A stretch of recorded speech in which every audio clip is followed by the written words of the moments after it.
په احادیثو د رسول الله صلی الله علیه وسلم کې ډېر زیات فضیلت راغلی دی د څاښت د مانځه. یو حدیث کې راځي او دا حدیث د ابو امامه الباهلي رضی الله تعالی عنه روایت باندې دی.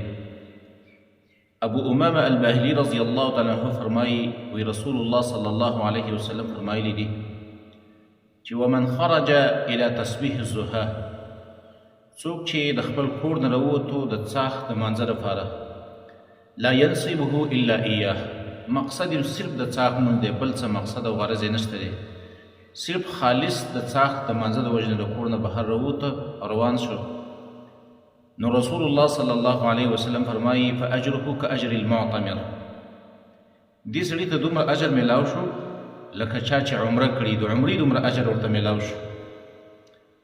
او ورپسې رسول الله صلی الله علیه وسلم فرمایي وصلاة علی اثر صلاة، یو مونځ پسې بل مونځ کول، یعنی مازدیګر مونځ دې وکړو بیا پسې ماښام مونځ وکړي، او لا لغو بینهما، د دې دواړو مونځونو په منځ کې لغو خبرې ونه شي، فالتو خبرې ونه شي، د خولې نه پوچې خبرې ونه وځي، سپېرې خبرې ونه وځي، غیبت ونه شي، چغلې ونه شي د دې دواړو مونځونو په منځ کې.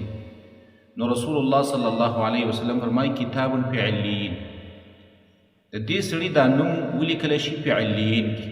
علیین هغه مقام دی چېرته چې د جنتیانو روحونه ځي او هلته جمع کېږي، یعنې د دې سړي دا نوم د جنتیانو په نومونو کې ولیکلی شي، دومره لوی اجر لري. په یو بل حدیث کې راځي ابي ذر رضی الله عنه فرمایي رسول الله صلی الله علیه وسلم فرمایلی دي چې یصبح علی کل سلامه من احدکم صدقه، په هر انسان باندې د هر بند په بدله کې هر سحر صدقه لازمه ده.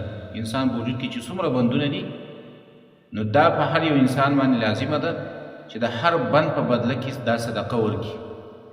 او بیا رسول الله صلی الله علیه وسلم خبر اسانه کړې ده. رسول الله صلی الله علیه وسلم فرمایي فکل تسبیحة صدقه، سبحان الله ویل صدقه دي، وکل تحمیدة صدقه، الحمد لله ویل صدقه دي، وکل تحلیلة صدقه، لا اله الا الله ویل صدقه دي، وكل تكبيرة صدقة، او الله اکبر ویل صدقه دي، وامر بالمعروف صدقه، چاته د نیکۍ حکم کول دا صدقه دي، ونهي عن المنکر صدقه، او نهي عن المنکر دا صدقه ده. دا ټول صدقې دي. خو بیا رسول الله صلی الله علیه وسلم فرمایي ویجزئ من ذلك رکعتان من الضحى، جایز کیږي کافي کیږي د دې ټولو صدقو نه صرف 2 رکعاته مونځ کول د څاښت په وخت کې 2 رکعاته مونځ کول دا د دې ټولو صدقو نه کافي کیږي. 2 رکعاته د څاښت مونځ چې وکړو لکه د هر بند په بدله کې چې تا صدقه ورکړي.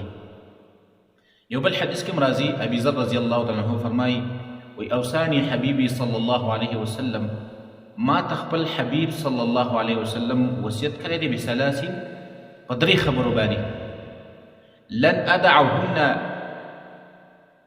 ما عشت.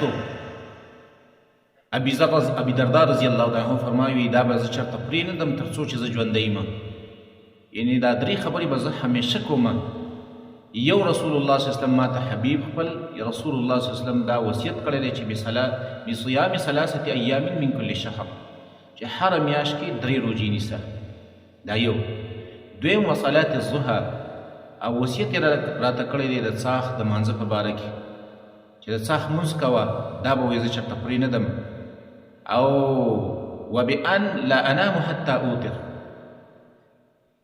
د هغه پورې چې نه ویده کېږم تر څو چې زه وتر ونه کړم. دا 3 خبرې نبي صلی الله علیه وسلم ما ته وصیت کړی او دا به زه همیشه کوم. د څاښت مونځ ډېر زیات فضیلت لري، او د څاښت مونځ بیا په کم ټیم کې کول بهتر دي. اصل کې کله چې نور راوخیږي او ښه راچوت شي د هغه وخت نه واله تر د زواله پورې، زوال د نوره پورې، د سرې غرمې پورې دا کول لا بهتر دي. خو چې کله نور ښه راتود شي په دغه وخت کې بیا دا کول بهتر دي. 2 رکعاته هم کولی شي، 4 رکعاته هم راغلي دي. عایشه رضی الله تعالی عنها فرمایي وی رسول الله صلی الله علیه وسلم به د څاښت مونځ 4 رکعاته کوه.